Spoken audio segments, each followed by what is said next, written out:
C'est l'histoire d'une naissance à fleur d'eau dans l'estuaire de la Gironde. Cap sur une terre nouvelle, en compagnie d'un océanographe et d'un amoureux des îles, ancien instituteur sur l'île verte. Sur la ligne d'horizon, entre Blaye et Pauillac, se dessine le banc de Plassac, apparu au gré des vents et des marées il y a 7 ans.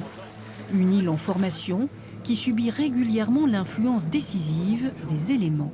Tout ce qui est sédimentaire, ça se passe en très peu de temps finalement dans l'année.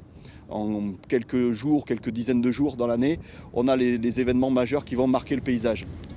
Chaque année, l'estuaire s'enrichit de plus de 700 000 tonnes de sable et de vase, d'où la création de bancs plus ou moins durables. C'est ainsi que se sont formées toutes les îles au fil des siècles, avec son îlot central et son plateau. Plassac, le dernier né, illustre bien le phénomène. Nous assistons, vous et moi, à sa naissance. Et je n'ose pas dire un peu comme dans une clinique d'accouchement, mais presque. Ce que l'on peut dire, c'est qu'elle va évoluer, comme toutes les îles ici.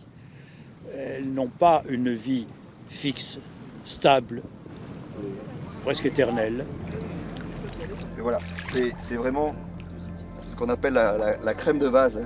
La crème de vase, c'est elle qui, par superposition, va se consolider pour créer un socle. Attention, ça glisse pour arriver jusqu'au sommet, où l'on se prend vite pour un Robinson. On y trouve des syrphes, une plante favorable à la fixation des sédiments. On a la roselière là, qui est pas très développée. Mais Une roselière où pourront bientôt se réfugier les oiseaux. D'ici, on voit bien la totalité de l'île qui s'étend sur 2 km de long et 1 km de large, pour l'instant découvert seulement à marée basse. Elle aussi, comme ses aînés, commence à être rongée.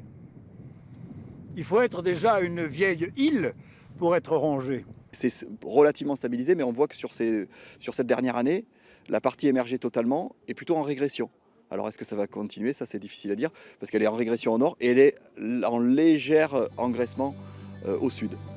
Le banc de Plassac deviendra-t-il un jour une île habitable comme ses voisines, ou s'effacera-t-il dans les flots? L'expansion de la végétation rend optimiste quant à son maintien, mais rien n'est sûr. Reste la part du rêve dans les méandres de l'estuaire.